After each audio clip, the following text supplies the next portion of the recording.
Tish Talk with Tish Conlin. Let's talk health, healing, politics and geopolitics, history, spirituality, money, finance,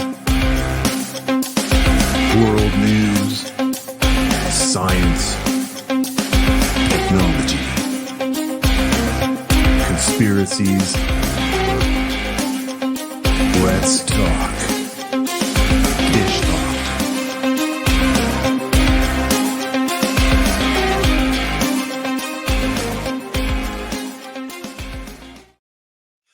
Hello, everyone. Welcome to another episode of Tish Talk.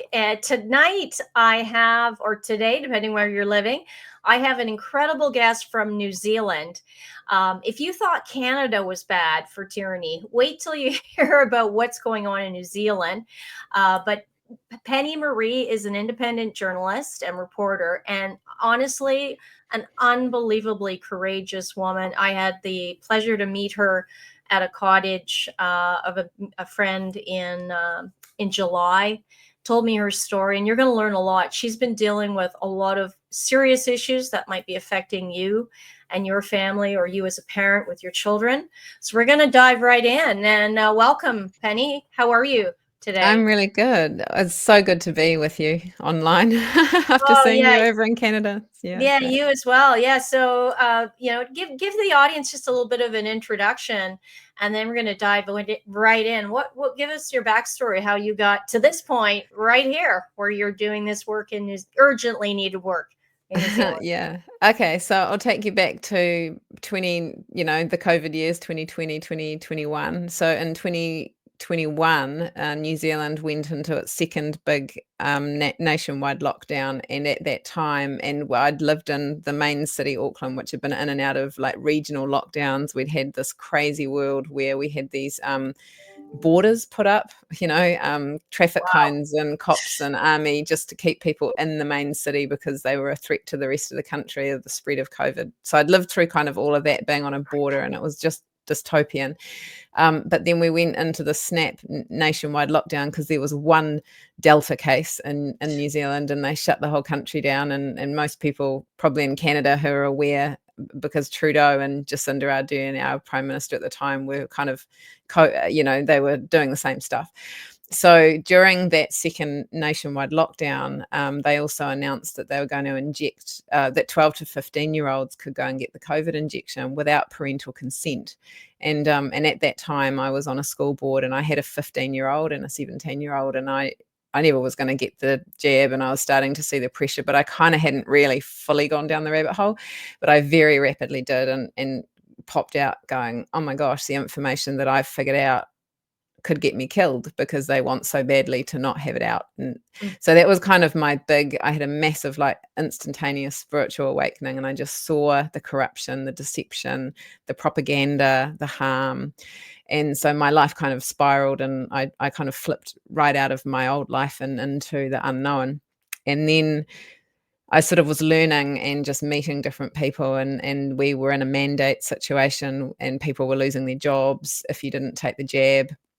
So there was just craziness going on here, but also the censorship. So it was very hard to find what was really going on. So then fast forward to, I was on my school board, and so I was also dealing with trying to stand up for not having mandates for staff and children. We had a cohort of parents who had kids playing representative level or national level sport, and that included my child. And so we were advocating for not having to mandate our children because they could go to school, they could hang out with their mates, they could go and hang out with their mates in the weekend, but all of a sudden they couldn't play sport with them. And so the poor kids didn't even understand why that was. So I was kind of helping with a group who were trying to get some common sense. So it kind of, I'd never been an activist before. I'd never sort of been particularly outspoken about anything to do with human rights. And then all of a sudden, everything changed because it was for the kids. So then I had a long process where the board was gaslighting me, telling me that I had conflicts of interest, shutting me down. And I really I sat with all of that, hating being there at the board meetings. And by the way, a school board in New Zealand is just a board of one school, like not a whole area of school like in Canada. Oh, But really? Each school has a board? each school has a board, so they're kind of just parent representatives. So it's not a big political role. It's not a full-time thing. Oh, You go to a meeting once a month, and you that's sort of just look at better. the governance. Well, it kind of is better, but what I was observing happening was that I thought that I was there as a parent representative, listening to my community and being governance on the school, but as the rules that were coming down from the Ministry of Education were more draconian, and they're more draconian even now. They're just, you're not here to bring your views, you're not here to represent, you're here to basically follow a process. So I was observing what I coined as a microcosm of the macrocosm. So I was kind of aware, I like that. that like while I was just doing it on the governance of a single school board, the same things were happening in the councils and in the government and in corporations. So I just was kind of absorbing information at the time.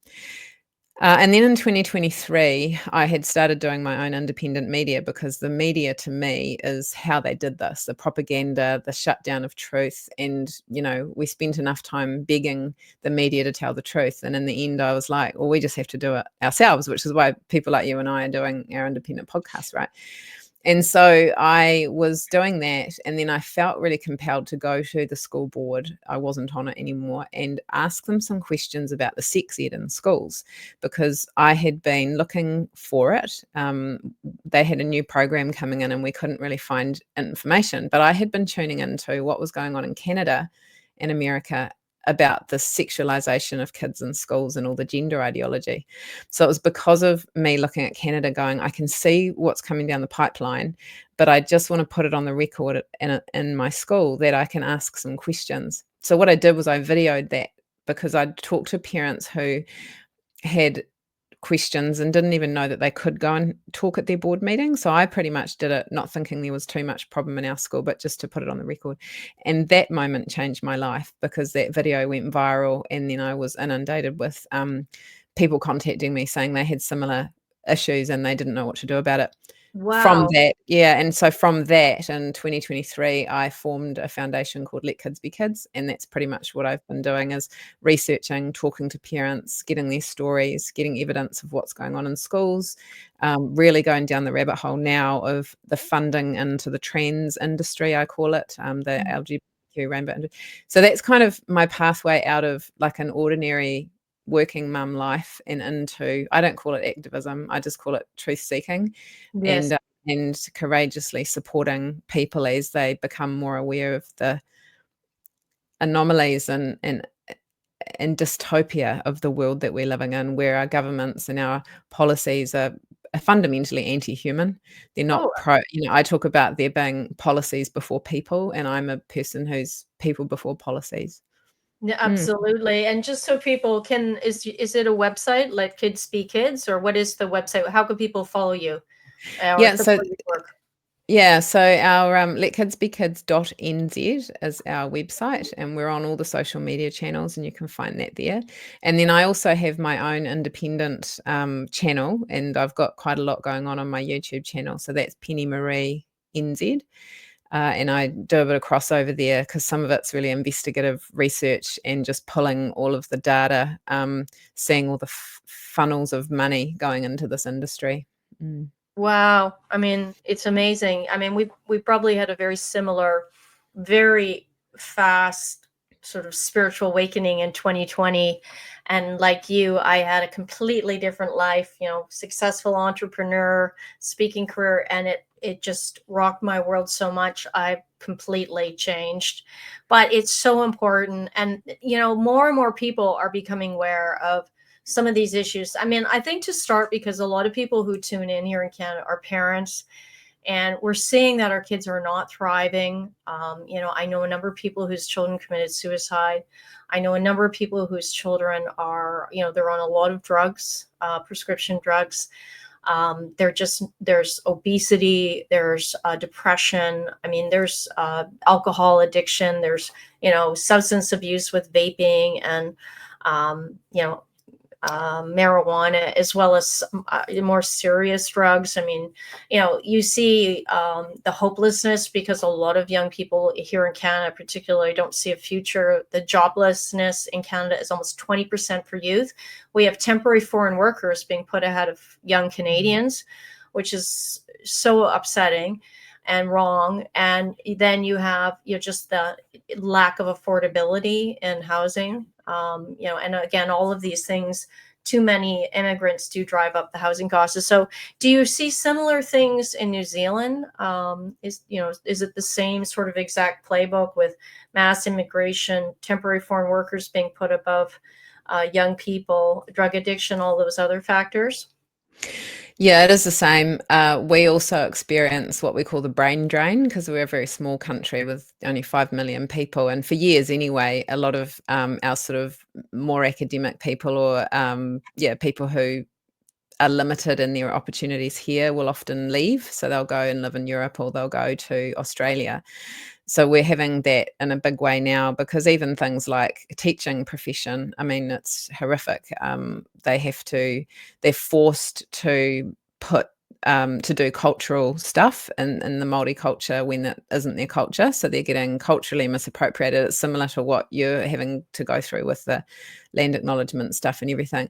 But also they don't get paid very much. So someone who trains as a teacher here in New Zealand could get paid a lot more as a teacher overseas. So what's here for them? Because we're experiencing the same issues as you. Cost of living is ridiculous. It's probably impossible for young people to think about being a homeowner now. The only way that I think that people can get into a home is if they've got generational money, or their parents can help them out. So there isn't a lot, and I feel really sad. I mean, you and I have got kids about the same age, and all we want for our kids is to kind of have a carefree youth like what we had. We had it pretty good, really, when you think about it. We had really hope. good. We did, and all we want is for that for our children. And it seems, it's a dark place for them to be in, to be feeling hopeless, and that debt is the only option. And it's once you see it, there's no way that I would just put my head in the sand. And I think what's interesting for people like us is that we see that all the different things are connected. Like we've got our second Royal Commission of Inquiry happening at the moment around the COVID response, and a lot of people just don't want to know. They're just like, why are you still being on about that COVID stuff? It's so done and done. And it's like, no, it's all connected. The fact that the economy is failing, the fact that kids are, like you say, kids are struggling. The kids, I've been told by people in the education system here that the education system will not recover from what happened over the COVID years. But who is talking about that? Who is talking about, they stopped reporting suicides? Nothing can get by the mainstream media about the truth of what's going on. The world is groaning under the pain and trauma of the last 5 years, and people like us who can join the dots and put together the financial fallout, the social fallout, the political fallout, the extreme political activism that's going on, the hatred, the despair. It's so confronting. But in each of our own little way, we have a responsibility to do something in our lives every day to rectify it and to bring hope and love back to the world. Exactly. No, it's beautifully said. And I mean, you can't get overwhelmed by the enormity of the task. You just break it down, because little things do make a difference. What would be your main industries in New Zealand? Like, do you have like a tech sector, or, I mean, I know you have wool. You guys have a lot of sheep, but what is like the main thing that people do, like besides farming in New Zealand? Well, the main industries would be our dairy and our meat exports. So we are very much a food producing nation. So we have really good, food as well, like fruit and veggies. But we produce enough food to feed about 54 million people, but we only have 5 million people. So we're an export nation. And so we're very reliant on our relationships with other countries. And I'm not an economist or anything like that, but we're very reliant on our export industry to keep our country afloat. However, we are paying export prices for the food that has been grown or created down the road. So we could pay $20 for a 1 kilo block of cheese, which is produced here. So we don't get reductions on the price. And when it comes to fruit and veggies, we kind of get the reject export stuff. So, we're living in a food bowl here of abundance, but people are struggling to pay the bills. And the other big part of our economy was tourism. Now, tourism died in 2020 with the lockdowns, and I travel around the country quite a lot, and it's really heartbreaking for me. Like, I'm born and bred here, and I'm really patriotic about my nation, and it's a beautiful place. It's a smaller version of Canada, but it's got mountains and lakes and rivers and beautiful scenery and amazing outdoors. But in the towns, and even in the cities, things are shutting up shop. So your mom and pop businesses are shutting up shop. The global companies are here, which are not who we are. And tourism is dying. There's lots of tourism. We're a venture tourism part of the world. I think it was people here that invented bungee jumping, and we have whitewater, all the great extreme sports. But so many of these businesses are struggling because the tourists never came back.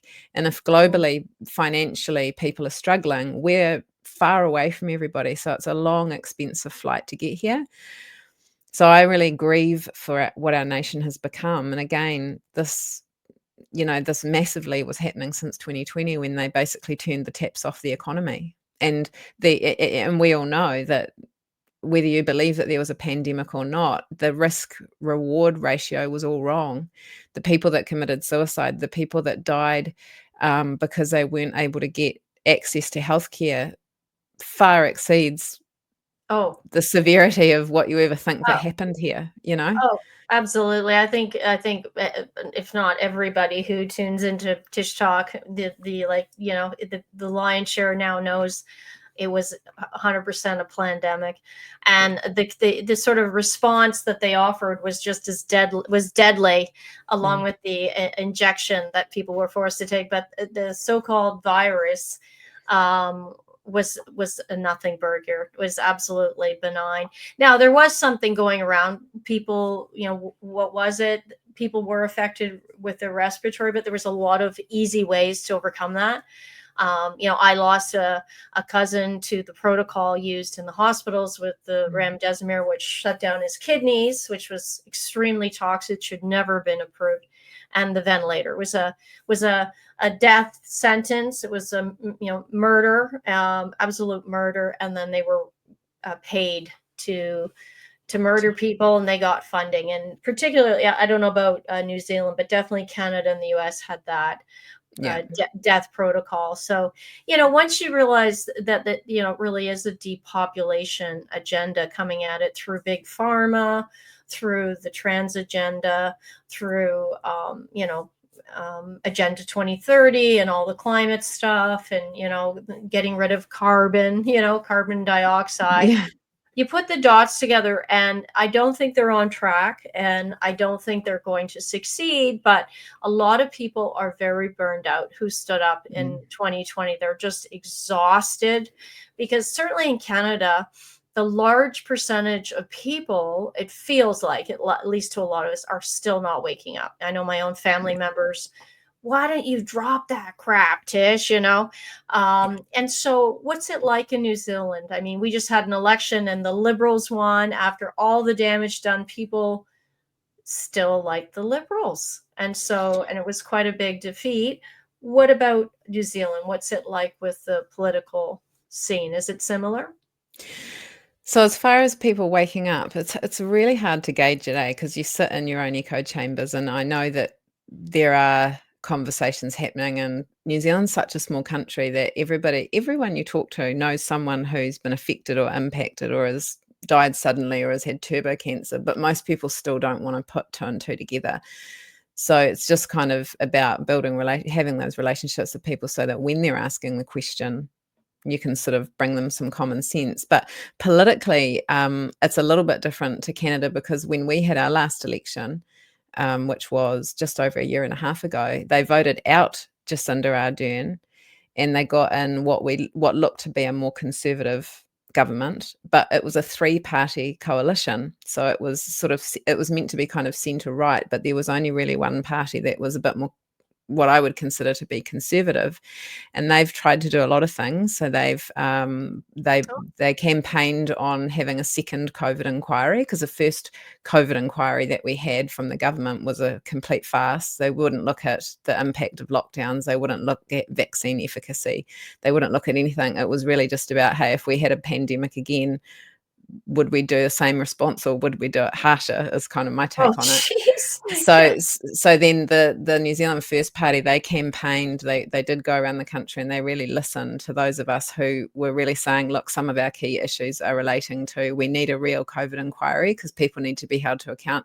We need to look at this sex education in the classrooms. We need to look at things like, in New Zealand, we have one oil refinery, and the Labor government shut it down, and apparently they concreted up the pipes. And so we're sitting ducks because we're a water surrounded country that now requires all of our fuel to be imported.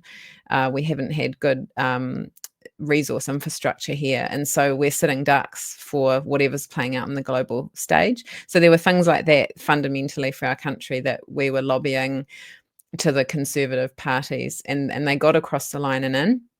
Wow, And that's impressive. Like that you got a smaller party with a focus on some of those key issues. I mean, that is way ahead of us by a mile. way ahead of what you guys did. But we're sort of they're going into campaign mode now, because we have elections every 3 years, so they're in campaign mode now, and they really need to listen to the people, because my cynical take on it, and I have a little bit to do with that party, is at the high level, they can say, job done, we said we were going to do this. So some examples would be, they got the COVID inquiry, so job done, they got an inquiry. Another one was, we wanted to get the sex education guidelines removed that were bringing all the trans ideology and early sexualization. They got the guidelines removed, so tick, job done. And then just in the last couple of weeks, they got the guidelines removed about transgender participating in sport from our overarching sport body. So they sound great, but the reality is that on the grassroots level, down at the bottom, the change hasn't flowed down. So what they've done is remove some guidelines. But like, say, take the trends in sport. My concern is, because of the research I do, there's so much money and so much influence at a human rights level, like it's all through our legislation, that trans people are marginalized and they need all the support, that potentially what might happen is that these activist groups for the trans lobbyists will just be able to go and lobby the individual sporting codes now.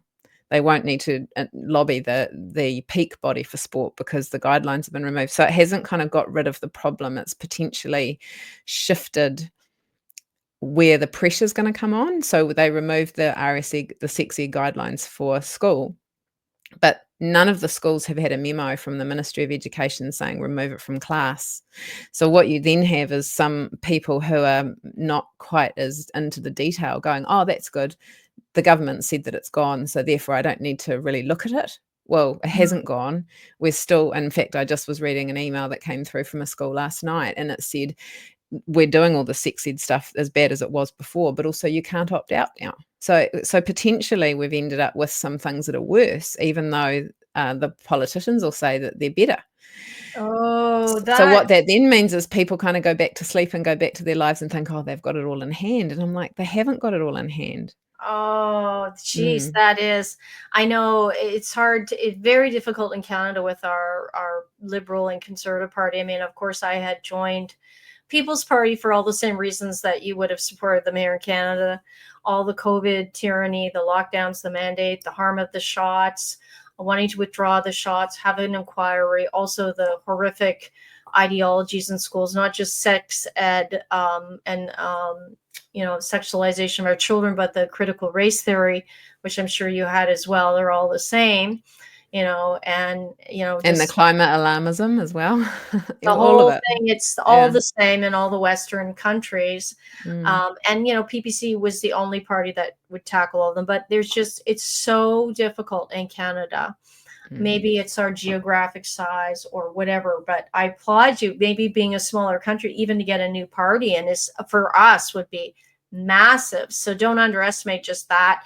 And the fact that I've come to learn even these symbolic things, it starts the process. So it's at least it's a start. We haven't even achieved any of that. I mean, we had the National Citizens Inquiry, but no existing sitting party has endorsed it, and No. People's Party doesn't have a representative. I ran 3 times in 3 federal elections, which was enormous amount of work. And really we're bringing up topics that none of the other the uniparty, I call it, would bring up. So don't underestimate the power of even that small amount, but keep going. You're right. You can't stop. You have to keep moving forward, because otherwise it just shifts back to the same or even potentially worse, right? So I think what I've worked out is, because everyone sort of wants to blame the MPs, and where I've gotten to, and it'll be the same in Canada, is it's actually the advisory groups. Well, it's the ministry.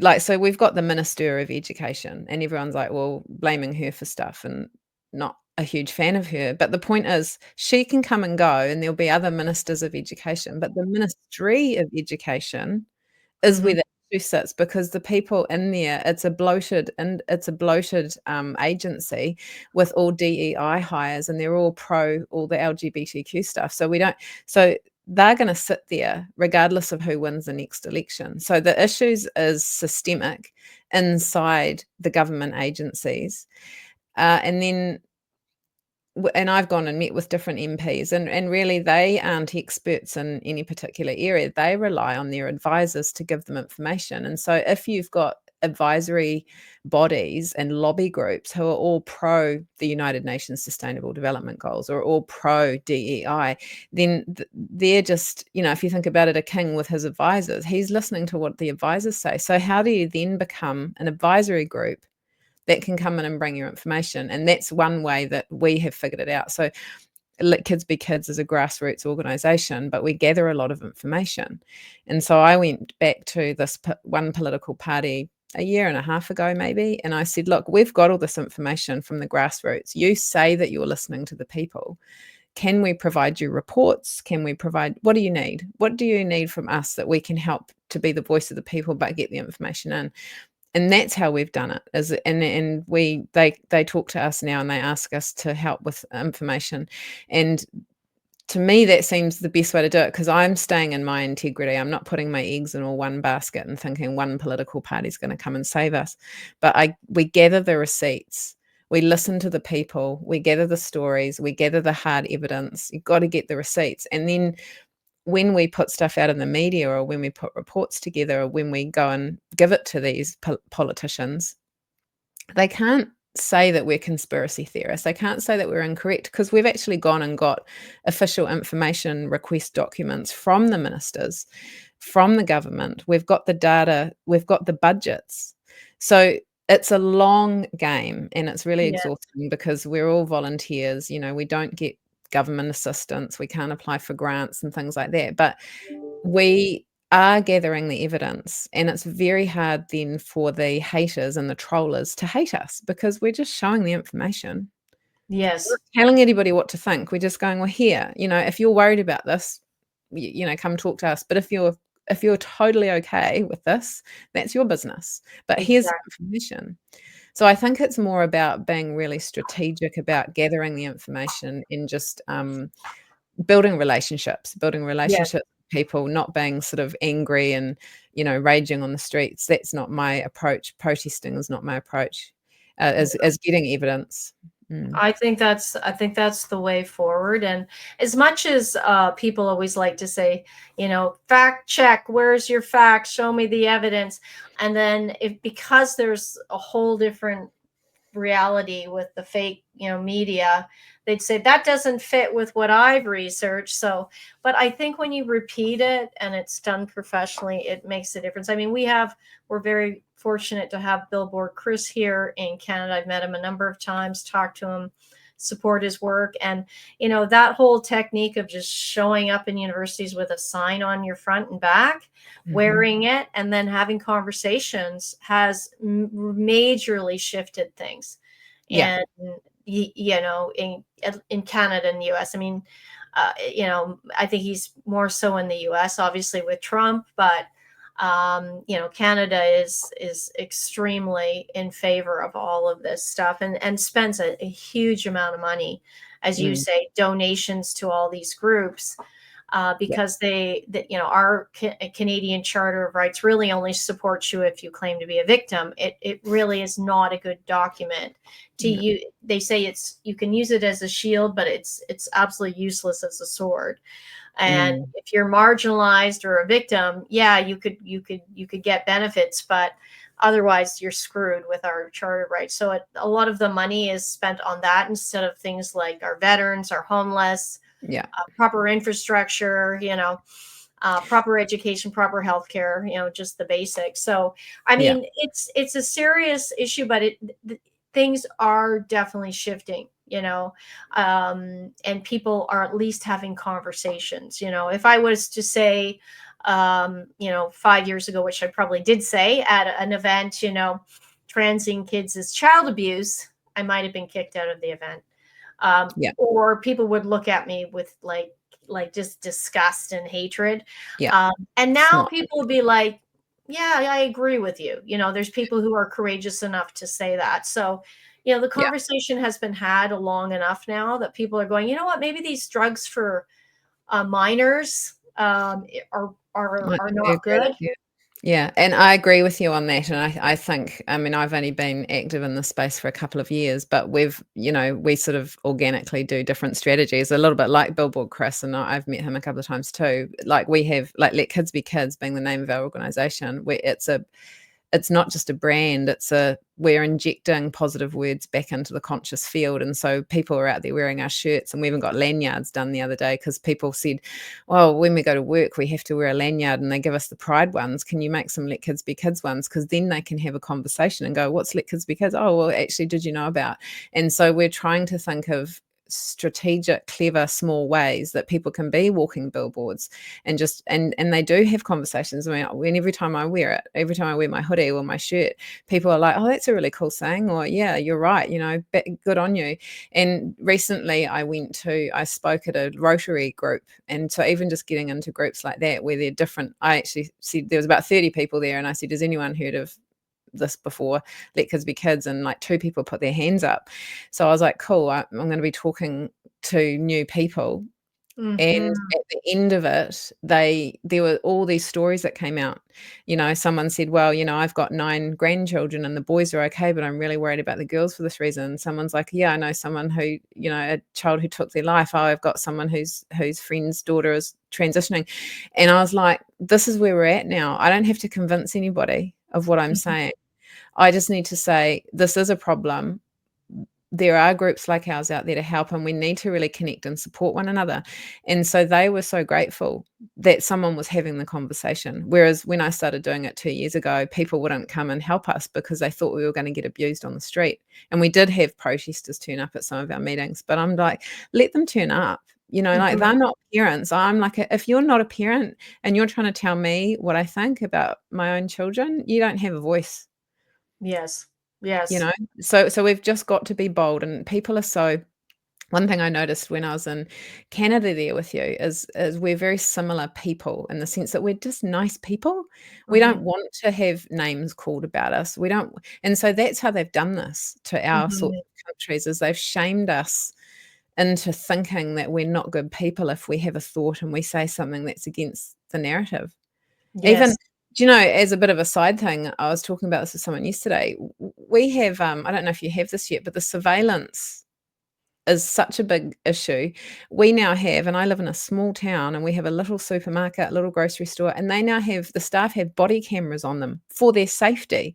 And I'm like, since when has there ever been an assault in the supermarket? Like, it's so rare. But now, because they do such draconian measures like that, what they're actually doing to the psyche of the population is shaming us into all thinking that maybe we're not kind, maybe and making you afraid.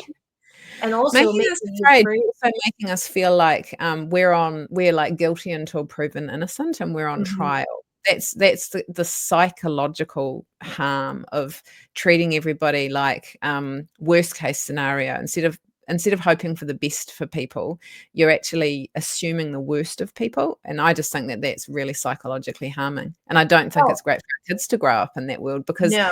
you go, and I saw it in school, and it was around the critical race theory stuff and the way that people are being treated differently. All it's ever gonna do is lower the bar. Yes. Well, and you're right. I mean, all of these psychological strategies, it is a war. Psychological war is the biggest thing, and it's always, divide and conquer. And when you pit people against each other, critical race theory, vaccine status, all of these things, I mean, you create a low trust society, and you have flooded with immigrants from different cultures, refugees who don't speak the language. I mean, you're just setting it up for more and more conflict and less trust. And then, of course, so it's like the what's it, the Hegelic dialect or whatever. Yeah, Yeah. Yeah, whatever that, they then have the solution, which is what they wanted to bring in all the time, which is even worse. that's right. So They we have create the problem and then they create their solution. Yeah. and the solution is all furthering the agenda, so we have to catch them Mm. before they can implement their solution. And there are people, you see in the UK, not that I advocate for this, but they're taking down certain towers or blockades they had.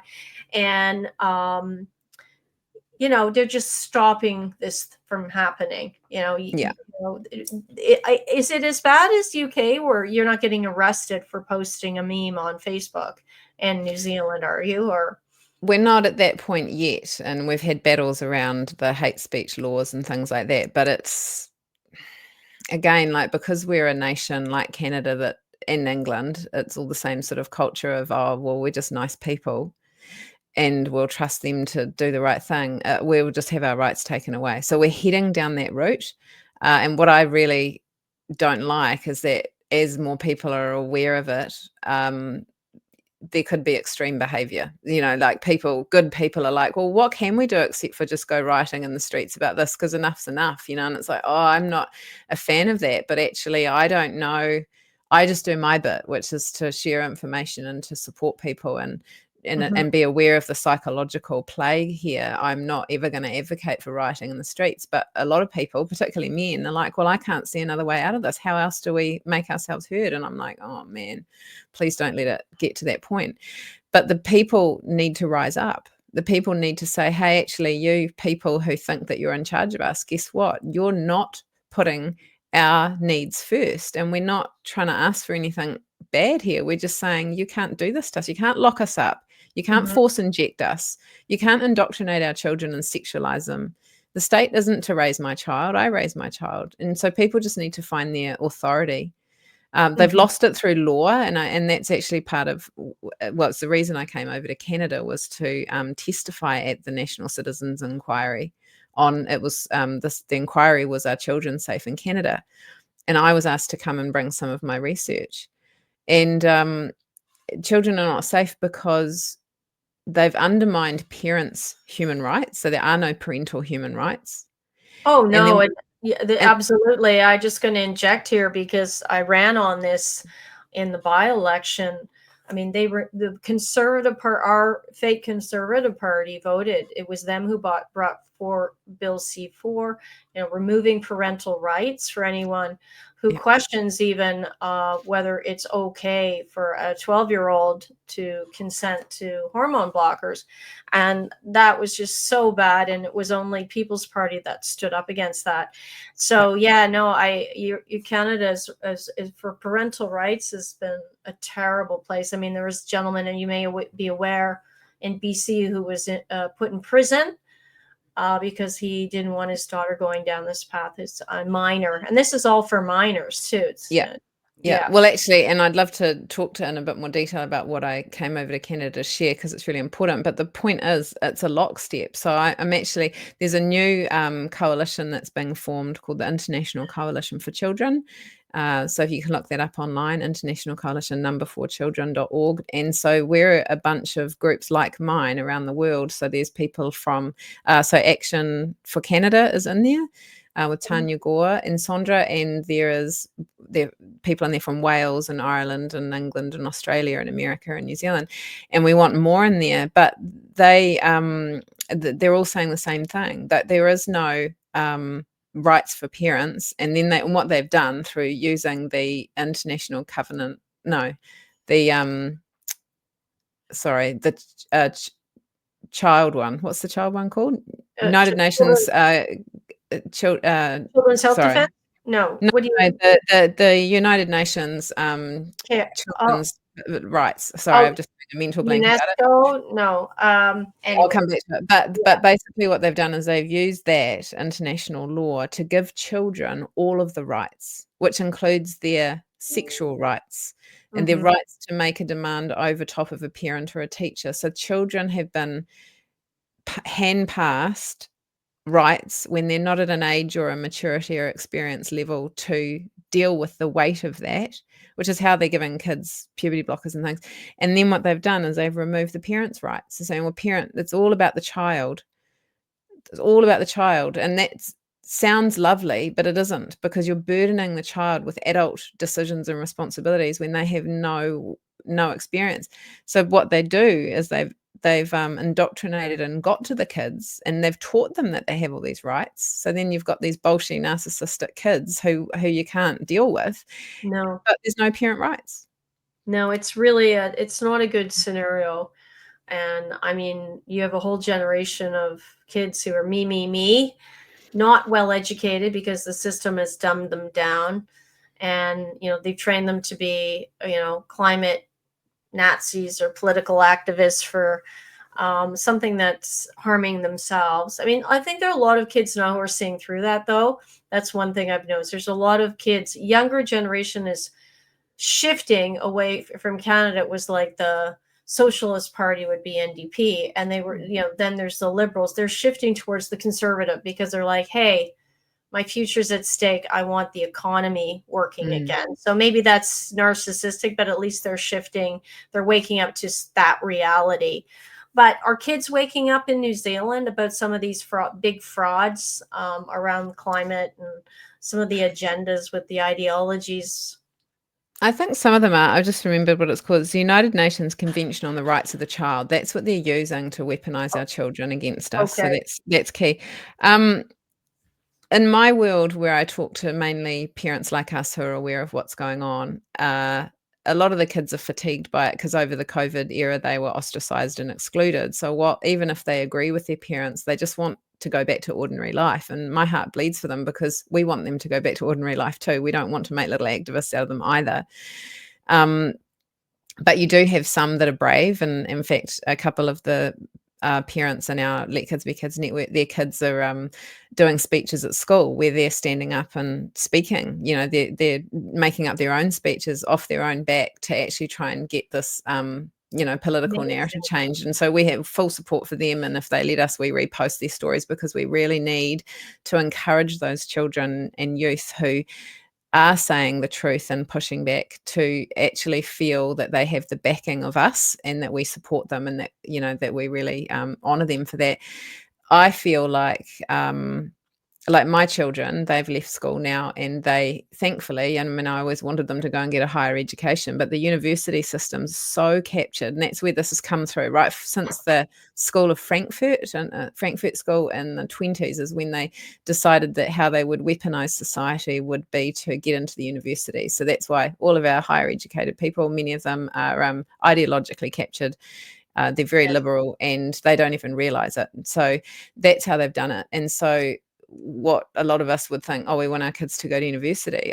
By the time I was awake to all of this stuff, I was like, I don't want my kids to go to university. I just want them to actually go out there, get a trade, be in the world, learn how to be a good employee, learn how to manage your money, learn how to be a useful member of society, because they don't need any more indoctrination. So, and it's sad because I talk to young people who leave school and they want to go train. They want to go train to be a teacher or a nurse or a midwife or whatever. And I'm like, go have a gap year and just go and enjoy being a young adult and let the adults try and figure this out, because it's not okay that our kids are having to, like, I talked to one girl that I knew, and she went to, I think she wanted to be a midwife, and she went to like the orientation day, and she just walked away. She said they wanted to jab us all, and this was only maybe 2 years ago. They wanted to jab us all with the flu jab, the COVID jab, and then she went Be into a the bathroom, midwife. To and be then a yeah, and then she went into the bathroom, and there was a man in there, and she just was like, "I'm out. I'm out." And so she didn't Wow. go. And so, we have really failed our young people. Oh, And then the way that I kind of look at it is the kids in high school that are the achievers, that get the sort of scholarships to go to the universities and things, they're creaming the crop. They're taking the best of our young people who have the most positive futures, and then they funnel them into these captured universities, and then they come out being all pro the United Nations Sustainable Development Goals and all the things. So I'm very cynical on the educational system, the university system, and also the political activism. We can't get, like, we have like the Free Speech Union and more conservative politicians and things like that. They struggle to get onto the university grounds. oh yeah. No, I mean, I share your concern for university, and for me, it was a torturous decision with my scenario with my kids who are absolutely 100% opposed to trades, and they just wanted to go. So at least we picked a practical skill with business. They learned business cases and finance and accounting, some practical things. I mean, I have an arts degree. I've never let my children take an arts degree at this point. But, already year one with my oldest, you see the influences. But I just have to pray. You have to pray as well that, just I went through all these different phases in university. So there's a lot of prayer that's involved with what we're going through with our children, I think. Because you can't be there every second. They don't want you there. They're already forging their own path. They're with a peer group, and so the pressure is enormous. And a lot of kids, particularly in Canada, they don't want to chart their own course. They don't want to go Yeah. against the grain. Yeah. So, I have to let my kids go. A lot of that, it's a tough thing as a parent as well, but just keep doing the work to change the future for them. And you Yeah. do see some things happening on the economy. So hopefully, I know Canada had a deal with New Zealand about dairy, so that's positive. We'll be getting more of your dairy. At least that's Oh, good for, yeah, yeah. we have good dairy. I just want to show you this, actually, just while we're talking about university. Can you see that? Yeah. So this is a book. This is a sociology university book that was found in a secondhand store. Now, the person on the cover of this book is quite a well-known drag king in New Hmm. Zealand. It's a Hmm. woman who has had her breasts removed and is now identifying as a trans man. Hmm. Um, Shows up in the school story times, shows up in the kids' events, does a lot of adult R18 stuff. And then somebody who follows me on X sent me this, and I was like, "Oh my gosh, that's that drag king on the cover of a sociology university subject matter book from 2019." So then you kind of go, and now I just kind of flick through it, and it's just dripping in ideology, political ideology. Oh, It's so sad because you've got these, young people that are all excited to go off to university, and they just get ideologically captured. So, yeah. yeah. It's a huge thing. And I think as a parent, I one thing I recommend, and it can cause friction, and it does cause friction. Certainly has with my children, but keep repeating the truth. Yeah. And they don't like it. They might yell at you, but as the parent, there is a profound influence that you have. It's a sort of a biological gift. So I think, they might not be ready to receive it, but it is a gift to tell them the truth. Yeah. I'll often say that's all bullshit. I'm not doing the pronoun thing. That's all, like, all these ideologies. There's only two sexes, and male and female. The rest of it's bullshit. There's no climate, agenda. There's arson going on in normal climate change that has nothing to do with carbon, everything to do with, other factors outside of human control. And, just reinforcing the basic truths, Yeah. big pharma is not your friend. The COVID shots were dangerous. Don't take any more for anyone who took them, and, detox from them.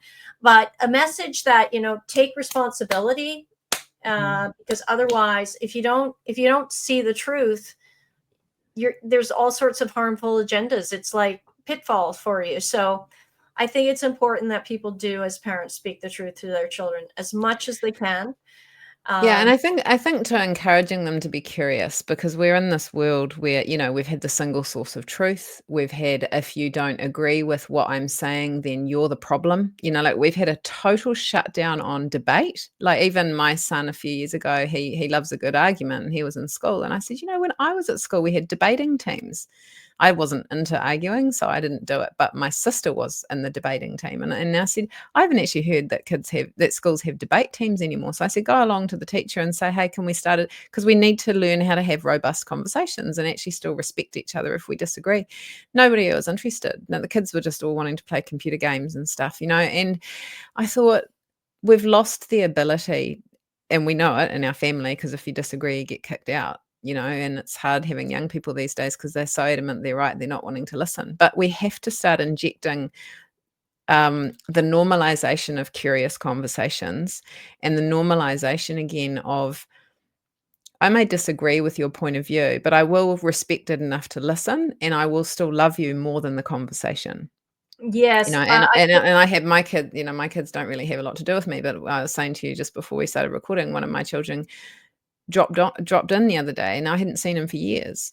But actually, we had to try and start unpacking the issues of the last few years. And I said to him, it has astounded me how I have been excluded from the family because I have a different viewpoint, because I thought that we loved each other bigger than that. Don't we love each other bigger than our disagreements? And even just to be able to have that conversation and go, yeah, I don't want to get to the point where I lose somebody and I think, oh, why did I have all that big hoo-ha in my head about them and I didn't want to see them, because actually I love them. So yes. it's trying to soften the conversation back around to the humanity of who we are. We need to have each other's backs regardless of whether we are politically disagreeing. We've made this political thing just be all of our identity, and it isn't. I couldn't agree more. And I've had the same sort of very sad and heartbreaking exclusion from, friends who I knew from kindergarten, for example, because they didn't like my political beliefs, or they didn't like them that I warned them because I love them about the COVID injections or about COVID in general. And, even with some of these ideologies, I have a friend who's a lesbian. She won't speak to me anymore because she transitioned her daughter. But I should be allowed to say, I don't think that's safe because I care about you, Yeah. But instead she's threatened and feels unsafe, apparently. Yeah. And, these are political, these have been injected into the zeitgeist politically. And when you actually bring it back to a human level, you can repair certain relationships. Because why can't you disagree? Why can't you say that Big Pharma is bad? I lost my husband to Big Pharma, safe and effective with all his prescription drugs. So I know firsthand that they're lying. The corruption is real. And when you look at it from an evidence base, you can go back and say, is it really worth losing the love of a good friend or your parent or your mother? But yeah, it's very triggering for people in Canada. And just having a teacher who could say, class, I'd like a different opinion. Let's have a different opinion. Wouldn't that be great? Like, make it, like, search for it. We also have to deal with the issue that, kids have been dumbed down, the fluoride, the toxic food, all the shots they're taking, the heavy metal load, the autism, the Asperger. I mean, that their physical bodies have been damaged quite extensively, as well as their mental health through all the ideologies. And they're emotionally stunted because the whole me, learning how to be empathetic, and the gaming addiction. I struggle with my children, on 2 boys with really bad gaming, and putting that above eating, health, getting outside. It's a real huge issue, particularly with males. It's a massive issue. And Robert F. Kennedy talks about it. He calls it toxic soup. Our kids are growing up in a toxic soup. And to me, that's a good sort of overview of what it is, because it's not any one thing. It's a whole lot of everything. And this is where we need to have the conversation, and it's going to be uncomfortable. But we've all contributed to it as well. I go back to, kids being addicted to their phones, and I was pulled up on it by my own children who are like, don't tell me to get off your phone, you're on your phone. It's like we need to all go, yeah, this stuff just came in so fast. We didn't know that we needed guardrails about it. The food side of things, we just got to start having the conversations if we want to pull back from the edge of being, as unhealthy as we are. It just requires grace and love, and it requires the humility. A big one is to go, you know what, I got that one wrong. I should have done something different back then, and I'm going to take responsibility for that rather than just blame everybody else. And what you were saying before, we live in this society where victims are rewarded. We have this oppressor oppressed, and you only really get ahead these days or get the job if you're oppressed. Yes. But you just end up with this never-ending spiral down into victimhood, and it's not a well place.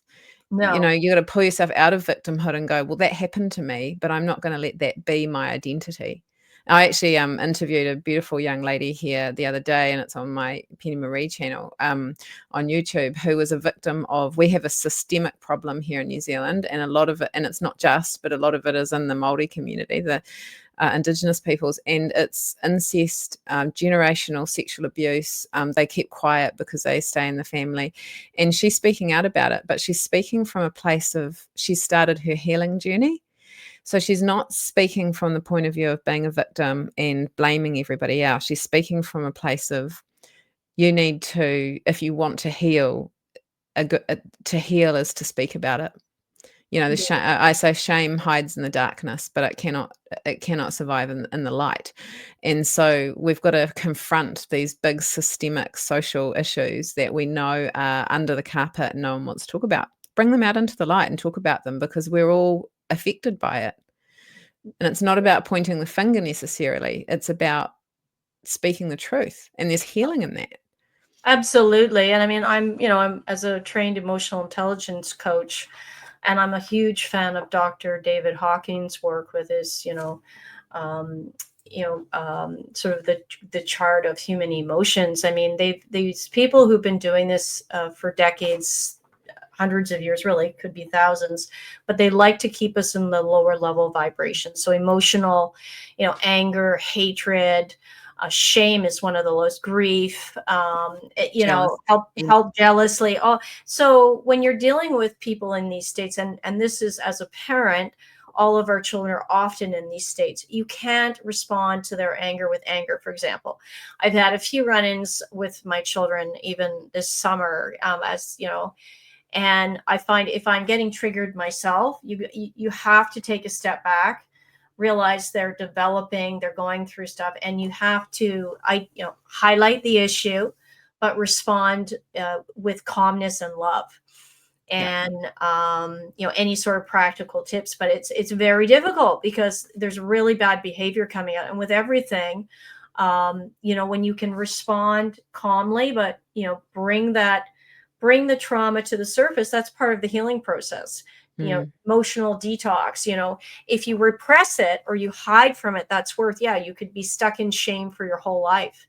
So that's such an important, the conversations themselves, although you've mentioned this a few times, people might not think they're amounting anything, but just having these conversations on all these topics is so powerfully positive.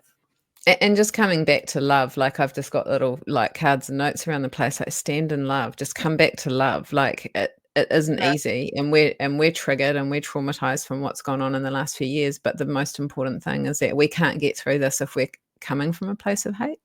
No. I'd love to just talk for a few minutes about what I came to Canada to do, because I'd love people to go and have a look at the NCI videos that have come out since the last round in June. Can I share about that for a minute? Absolutely, yeah. And I was there at the gala. I know all those people well, so I'd love. Yeah, it's funny actually, because I didn't know you at the gala, and then when we met a few days later, I was like, oh, you were there too. Well, so because you talked about it before, about the man in Canada who's been charged for refusing to transition his child. Now, that has come about in the C4 bill with the conversion therapy amendment in Canada, which was voted in unanimously. And in New Zealand, we had a similar one. So it was called the Conversion Conversion Practices Prohibition Bill, and it came in February 2022. Now, I've been looking at this for a while, and what I discovered was that it is an international strategic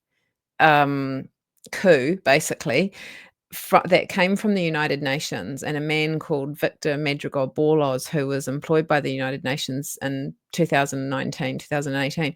And he went around the world, and he systematically went around and basically initiated the push or strengthened the push for the ban of conversion practices. So conversion practices is touted as, usually it's a gay person who might go to a pastor or a counselor, or the church pastor will want to try and pray his gay away. That's their victim story about it, and they call them survivors. And this Madrigal-Borloz came through basically categorizing that action as a torturous act. And so these people were survivors and victims. And then what happened was a whole lot of funding went into lobby groups to lobby the government, saying conversion practice is such a terrible thing, we have to put legislation in place. Then most countries that have got it in had pretty much all of, or the vast majority of their MPs voted for it. And in New Zealand, we had 8 that didn't. And I spoke to one of those the other day, and he told me that he received death threats because he wasn't going to vote for it. So this is very important, because I came to Canada and I testified, and I've got white papers there explaining it. And so I show just some examples of what I saw in Canada and in New Zealand. And basically, it's this massive push to put this legislation in. The outcome being that then they implement the very sexualized and gender confusing school topics about it. And now our young people are being believing that they're born in the wrong body. So that's gender ideology. And then the legislation only lets them have gender affirming care and to go and become a pharmaceutical and mental health patient for life. They can't turn it around. But what I believe that they did was they totally weaponized this internationally, come down through the human rights. They set it all up. So then when they bring in the comprehensive sexuality education, they really push all of this ideology on our kids. They've got it sewn up. Oh, they do. And I mean, people who've seen some of these books, it's pornography, and they're showing them to little kids in public school.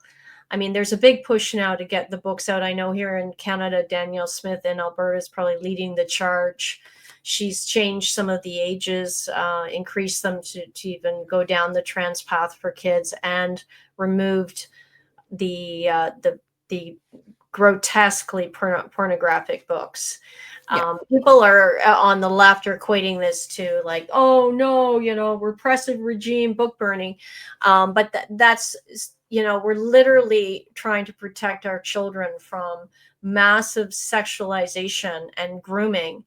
And, you look at the sex trafficking of children's, the pedophilia that's coming out with all these Epstein files. It's a sick society. And, we talk about the children, our children being unwell and not thriving, but look at what has society is coming out. All of this filth is coming to the surface. And I think it's better for it to come out than it to stay hidden. Again, shining a light on is a tough process. There's a lot of like really dark things that we're facing. Takes courage, but it's part of the healing journey to see it and make sure it never happens again. So we've got this is why we've got to bring the receipts, we've got to unpack it, we've got to really actually know, like, knowledge is power. Like, instead of just wondering, why is this happening, it's like, why is this happening? I'm going to go find out. I just want to read out to you a quote, because what I did in my testimony, and the documents are all there as well, all my exhibits, but I found a bunch of people in Canada that were basically weaponized to push this. I have a conversion practices sob story, and so therefore it's so bad that we need to push this legislation through. And it's a man called Matthew Ashcroft. So he's a Toronto-based LGBTQ advocate. But listen to that. This is on an article. So it says, after his media interview, he started telling his story. So his story about having his gay prayed away. Over and over again to a variety of different media organizations, he told his story to anyone who would listen. Soon he was gaining the attention of researchers and politicians all across Canada, people who had influence and power to affect real change in this country. And because Matt was brave enough to tell his story, he was able to help bring the Bill C-4 to life. Bill C-4 is an act that would amend the criminal code and prohibit certain activities that relate to conversion therapy. In Canada, the bill's just passed its third reading in the House of Commons. Matt says one of his proudest moments was when Justin Trudeau tweeted him to thank him for his willingness to share his story and help change the laws in his country. Because he was willing to tell his story, he was invited to a United Nations task force at Harvard Law, where he was paid to participate in a global leaders initiative to examine best practices for banning conversion therapy worldwide. The ex-post from Prime Minister Justin Trudeau said, "Matt, thank you for speaking up and sharing your story. As we work to ban the harmful practice of conversion therapy, your voice is an important one, and your reminder that it does get this better is necessary. Know that you'll always have a partner in our government." And Yeah. that was an article in People of Peck in 2021. So that just totally sums up what happened. Nothing happened as organic. And No. so they get these people and they fluff them up, they put them in these positions, or they get them to tell their story, and then they get all the accolades. Like, he got sent Oh, yeah. to Harvard where he was paid to participate. So they Probably. activated him. Oh, yeah. And meanwhile, we're having our, truckers imprisoned for literally just begging to have the mandates taken away. So that they they could could not keep their lock down. jobs and keep the economy going. Yeah, and not be poisoned so that they could support their family. I mean, Yeah. really, it truly is clown world. And I mean, if you have to keep a little bit of a sense of humor sometimes to stay sane, but yeah, I mean, Canada is probably one of, I think, the most woke countries in the world. I mean, anyone Yeah. who's LGBTQ is fleeing to Canada because they feel persecuted in the States, and we're their first choice. We're right there across the way. You are, and it's funny because when I was there, it was Pride Month, and I literally flew into San Francisco, and I was there for an hour changing flights, and I walked through the airport, looked out the window, pride flags everywhere, walked through the airport, pride things everywhere. I was like, oh my, you just can't. And it was Pride Month, but then I got to Toronto and it was just everywhere, and it was like that here as well.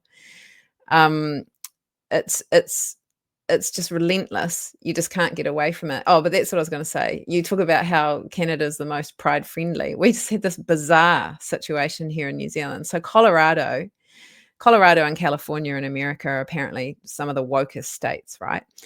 But because Trump's put these executive orders out about, getting back to biological reality and all of that, there was this story that went out in Colorado where a family who have a 9-year-old who has apparently been identifying as the opposite gender for a number of years, so let's say probably since they were 6, which I believe from the video looks to be a boy that they're raising as a girl. They said, and it was verified that this is true, like there's YouTube, we've got it on our Substack, you can go and have a look, is they said they were so terrified, the parents were so terrified of Trump's laws that was going to be harmful for their child, that they fled to New Zealand last month. Really? New Yeah. Zealand?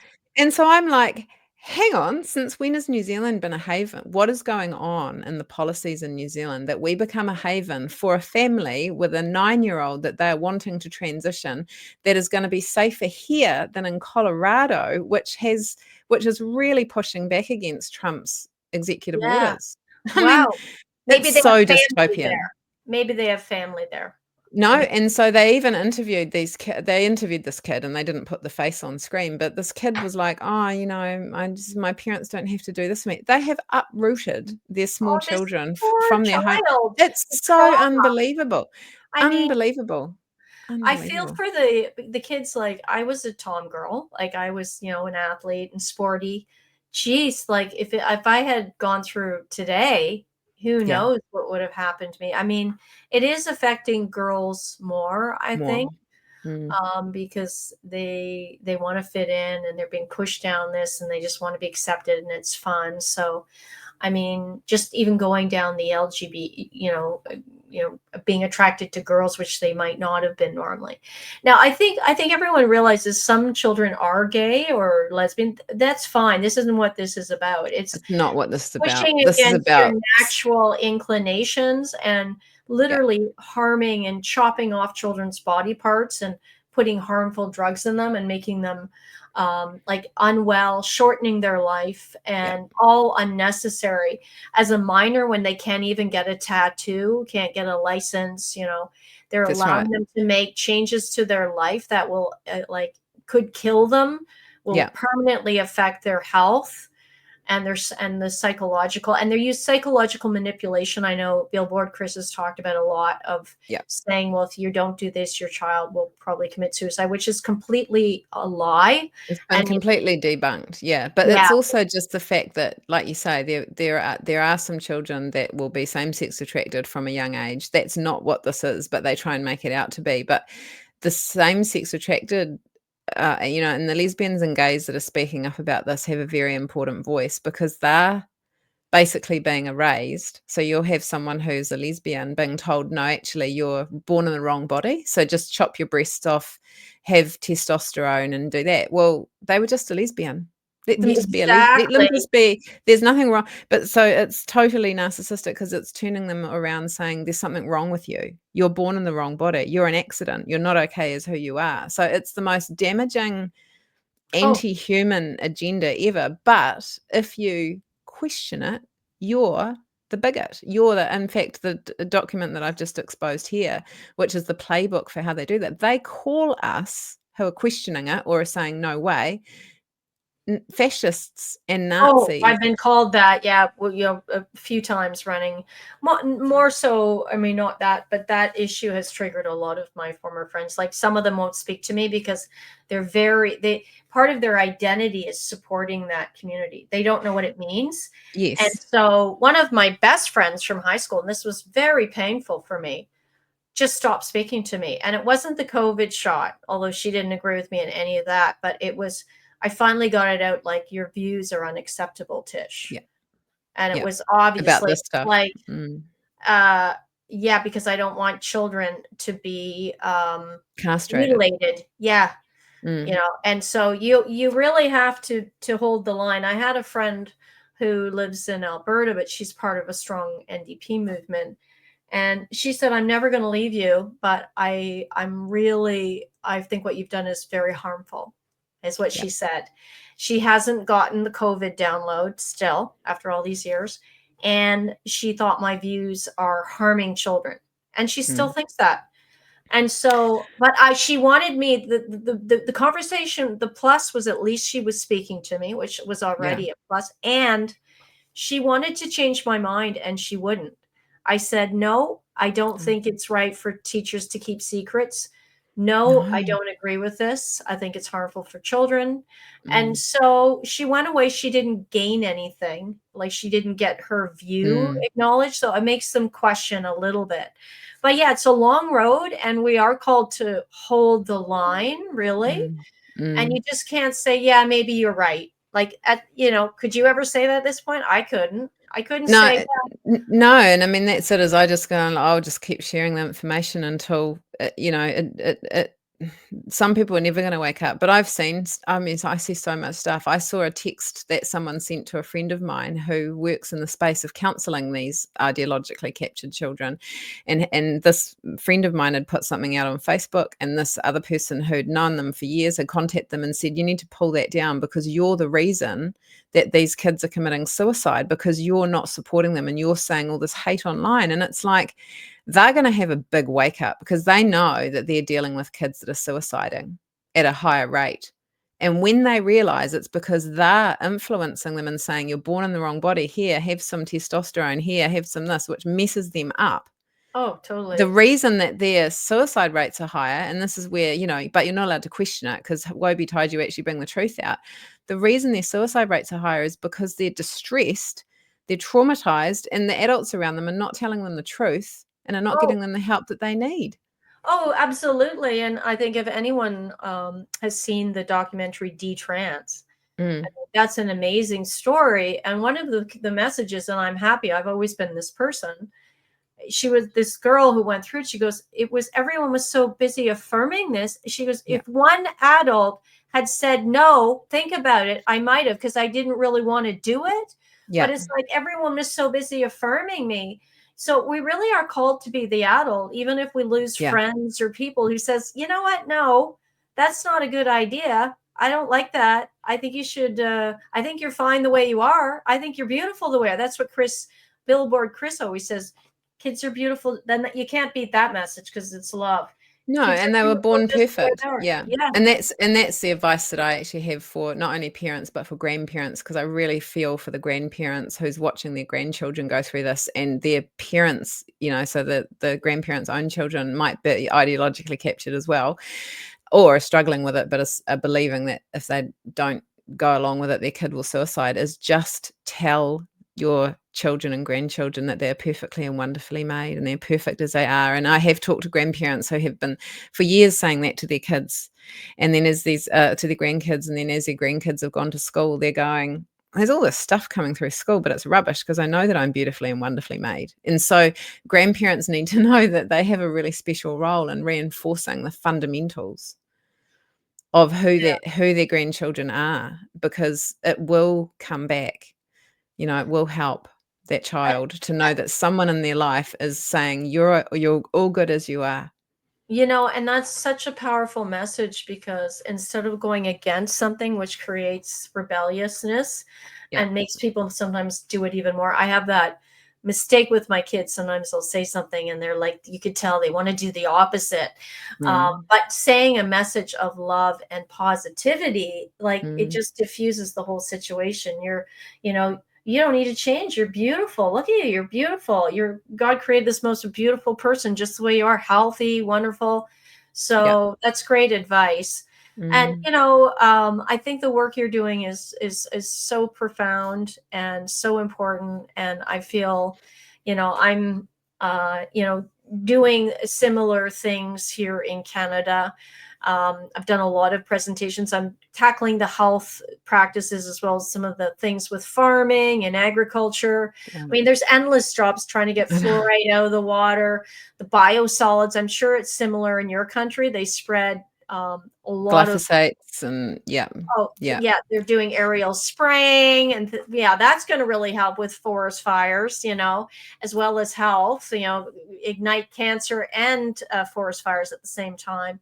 So it's just an endless stream of efforts, but it's important to rest, Yeah. stay balanced. And as you say, it's a long journey, stay in love, stay grateful, and if you can, stay playful, because once you stop playing, you realize it's getting too dark. And I find that with myself, when I can't play anymore, when I get really down, because it does build up, you Yeah. got to take a break and lighten it Yeah, up. go and watch some comedy, or just go and play with the cat, or do something to bring you back to being in the moment. For me, one of the key things, and we've got beautiful bush here in New Zealand like what you've got, is I go out in the bush and I really look at the intricacy of the leaves, or I look at the moss, or I watch the water, and it's like, just bring it back to this beautiful world that's worth fighting for, and the fact that the madness in the world is a construct. It's a construct made in people's minds, but even if we weren't here anymore, nature is beautiful. So just look at it and bring it right back to put it in perspective. I think this is it. We get this perspective so blown out when we're facing this stuff all the time, and go and have a laugh with someone, Yes. and just, yeah, we've got to look after our own mental health, because we've got to be in it for the long game. And I see, people burning out all the time because we're financially, not receiving the funding that we need to survive, and so people go back into their careers unwillingly, or they have relationship breakdowns, or whatever. I mean, we're all going through this collective grief and trauma, but we have to find the things that make us happy, and just go and put your feet in the sand, do whatever you can, and just put it all down when it gets too much, and just come back to going, well, I'm meant to be here at this time, and so I'm not meant to be here unwell. I'm meant to be here with the energy to contribute. So what can I do to make sure that I give myself that longevity, get the support systems around me that I need, that's probably my biggest learning, is to just be kind to yourself if you're in this, because it just is it's a multi-headed beast. It's too big. It's a So just Leviathan. Yeah, yeah, absolutely. yeah, Wow. And one person can make a difference. So, I mean, yeah. you just started as one person, and I love your message. So thank you so much for joining. I hope you come out to Canada again. I'd love to come down I don't know if you say down under, but down to visit. Yeah, down I've under. never been to Australia or New Zealand. I'm an avid hiker, so I'll definitely Cool. I'll keep in touch, and we can do some hikes. Yeah, we'll go on a hiking trip down here. It'll be amazing. Yeah, it's Oh, amazing, and we just have to keep being, connecting like this and sharing the messages and putting the love out and encouraging others to be brave. And yeah, I just want to thank you for holding the space to have these conversations with me and everybody else that you have on your show. It's amazing. Oh, well, Thanks, thank you. Tish. And I look forward to joining you. I'd be happy to talk about some of the strategies that I've used and that I talk about in my book as a holistic nutritionist and emotional intelligence trainer, because the emotions that that are coming at us are intense. Yeah. And none of us is immune to Yeah. the intensity of what we're going through. So, but thank you so much. And for everyone listening, it's Let Kids Be Kids. Can people donate, or is there any way they can support your work financially? Or Yeah, there's a donate page on our website, letkidsbekids.nz. And also, if you go to pennymarie.nz, that's my own Substack, and Penny Marie NZ on YouTube. And I've got usually donate links at the bottom of all my descriptions. It'd be amazing to get some support. Thank you. Oh, okay. Well, Canada, support this incredible woman. Give her some money and love, not just love, but money, action. Love is a verb, right? As I like to say. So thank you so much. We'll keep in touch, and we'll talk soon, Penny Marie. Thanks, Tish. Bye now. Take care. Have a great day.